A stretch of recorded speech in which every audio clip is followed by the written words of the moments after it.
सभी साथियों को मेरा नमस्कार। मैं धन्यवाद देना चाहता हूं अपने नेतृत्वकर्ता श्री गुड्डू सिंह जी का और समस्त बैठे हुए भाई और बहनों का। मैं अपने थोड़ी शब्दों में पहले ये कहना चाहता हूं, जो हम लोग पास अयोग्यता का धब्बा लगा हुआ है, पहले मैं स्टेप से बताना चाहता हूं। सबसे पहले जब हम लोगों का चयन हुआ तो ग्राम सभा स्तर से हुआ। ग्राम सभा स्तर में गांव में सभी के फॉर्म लिए गए कि शिक्षा मित्र की भर्ती आई है, सबको भर्ती किया जा रहा है। जिस इच्छुक है इंटर पास खाली मांगे गए हैं, सब फॉर्म भर दीजिए।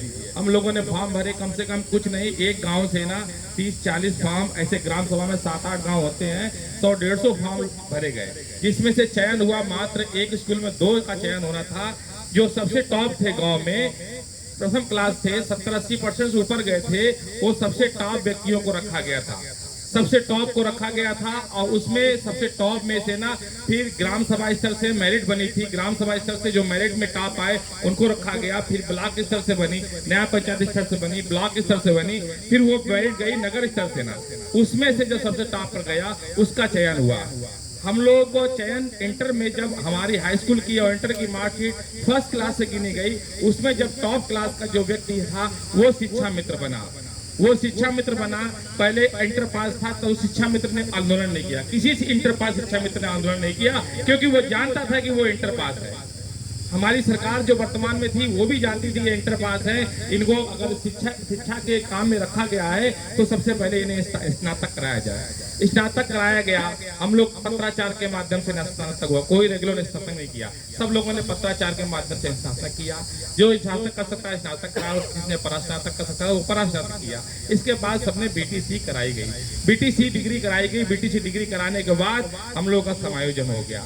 समायोजन के साथ हम लोग खुशी से नौकरी करने लगे, खुशी से परिवार पालन भरण करने लगे। कुछ सालों के बाद नौकरी करने के बाद हम लोग को ये मालूम हुआ कि हम लोग के पास एक डिग्री नहीं है, जिस डिग्री का नाम है टेट या सी टेट।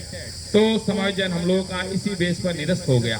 समायोजन निरस्त होने के बाद कहा गया सरकार से, वर्तमान सरकार ने कहा कि हमारे जज महोदय ने भी कहा कि आप टेट सी टेट कर लो, फिर आपको परमानेंट कर दिया जाएगा। तो हम लोगों ने धरना प्रदर्शन नहीं किया और टेट सी टेट करने में लग गए, मेहनत किया और टेट सी टेट की डिग्री को भी पार कर लिया। अब हम लोगों ने सारी योग्यताएं पार कर ली। अब हम लोगों को फिर कहा गया कि आप टेट सी टेट पार कर लियो, अब एक परीक्षा और रह गई है, सुपर टेट। इस सुपर टेट को दे लो, आप नौकरी पालोगे। हम लोग हिम्मत नहीं हारे और सुपर टेट दिया। 68,500 में बहुत भाइयों ने हमारे सुपर टेट को भी पास कर लिया और उस नौकरी पा गए।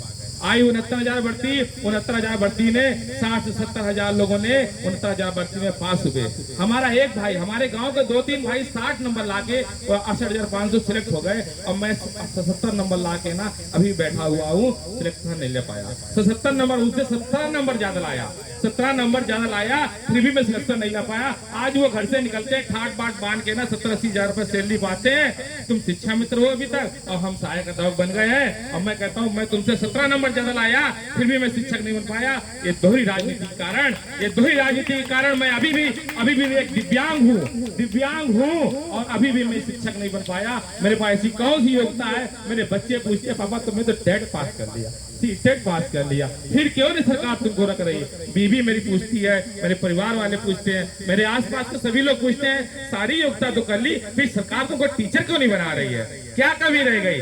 मैंने कहा मेरी एक ये कमी है कि मैं शिक्षा विभाग में हूँ, मेरी कोई नहीं सुनने वाला है, मेरी ये कमी है, इसीलिए ये धरना किया। गुड्डू भैया का कोटि-कोटि धन्यवाद जो इस अलग लगाई है कि अयोग का धब्बा सब जगह सुन के पगलिया गया हो। तो ये मेरा एक्सीडेंट भी हो गया था आयोग का धब्बा सुन के ना। एक जॉब से मेरा काम नहीं चलता था तो पार्ट टाइम में जॉब ढूंढता था।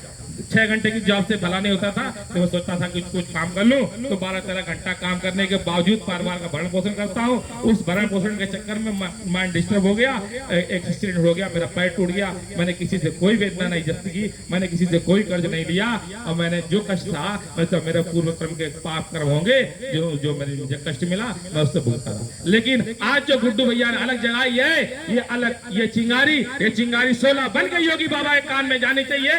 ये चिंगारी चिंगारी नहीं है, ये चिंगारी नहीं है, ये प्रार्थना है, ये धरना नहीं है, ये धरना नहीं है, ये हम विरोध नहीं कर रहे हैं बाबा जी आपका। हम आप एक ब्रह्मचारी हैं, आप एक ब्रह्मचारी है, तो मैं एक गृहस्थ हूँ। मेरे पास बच्चे हैं, मेरे पास बीवी है, मेरे पास परिवार है, मेरे पास पिता है, मैं उनको दवा के लिए पैसे नहीं दे पाता हूँ। बच्चे कहते हैं पापा सेब लेके आना, मैं अपना जेब देखता हूँ, मेरे पास पैसा ही नहीं है, मैं क्या करूँ। आज मैं कानपुर से बिना पैसे का आया हूँ, बस वाले मेरा पास बना दिव्यांग सर्टिफिकेट सब कुछ दिखा रहा हूँ, बस वाला भी मुझसे लड़ता है कि एक कार्ड है वो इश्यू करा के लाओ। मैंने कहा ये 7-8 डॉक्टरों ने रजिस्टर्ड सर्टिफिकेट दिया है मुझको, ऑनलाइन आवेदन भी किया है, फिर मेरे में क्या दिक्कत है, मैं चल के भी दिखा सकता हूँ, सब कुछ कर सकता हूँ, फिर भी मुझसे उस सर्टिफिकेट मांग रहा है कि और एक बनवा के लाओ। मैंने कहा वो भी बनवा लूंगा, अभी मुझे धरने की जरूरत है, मुझे वहाँ जाने दीजिए।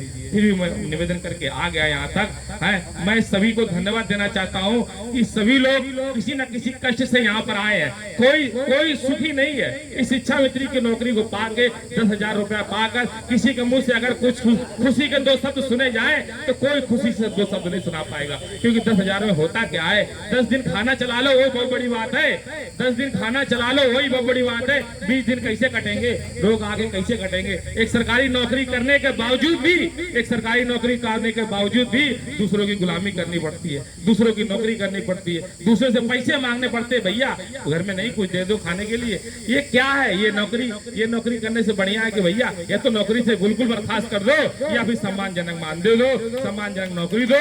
सारी योग्यता पूरी कर ली है, अब कौन सी ऐसी योग्यता है बाबा जी ये बताइए, ये कौन सी ऐसी योग्यता बाकी रह गई है। हमारी बस यही करुण उपकार है, हमारी योगी आदित्यनाथ जी से यही करुण उपकार है। मैं भारतीय वेशभूषा में आया हूँ, कम से कम हमारी वेदना को सुनिए, हमारी करुण उपकार को सुनिए। हे महान संत, हे महान संत, मैं आपका कोटि कोटि धन्यवाद देता हूँ, क्योंकि मेरा संयोजन नहीं हुआ था। मुझे जब तक 3500 मिल रहा था, जब आप सरकार में आए, सत्ता में आए, तब आपने 3500 से 10,000 कर दिया। मैंने बहुत कोटि कोटि धन्यवाद दिया कि एक ब्रह्मचारी ने प्रदेश की कमान को संभाला है, अभी उसने 10,000 किया है। धीरे धीरे योग्यता हासिल कर लूंगा तो परमानेंट भी कर देंगे। आज 8 साल से राह देख रहा हूँ, 8 साल से राह देख रहा हूँ कि कब करेंगे बाबा जी, कब करेंगे। हे संत महासंत, हे संत श्रोमणी योगी आदित्यनाथ जी, कब परमानेंट करेंगे। बहुत यातनाएं सही, बहुत वेदनाएं सही, बहुत लोगों को कष्ट सहे, आप कम से कम कृपा कर दीजिए, आप उद्धार कर दीजिए, आप कृपा कर दीजिए। हे योगी आदित्यनाथ, मैं आपसे यही प्रार्थना करना चाहता हूँ, हे बाबा जी दया कीजिए, आप परमानेंट की नौकरी दे दीजिए।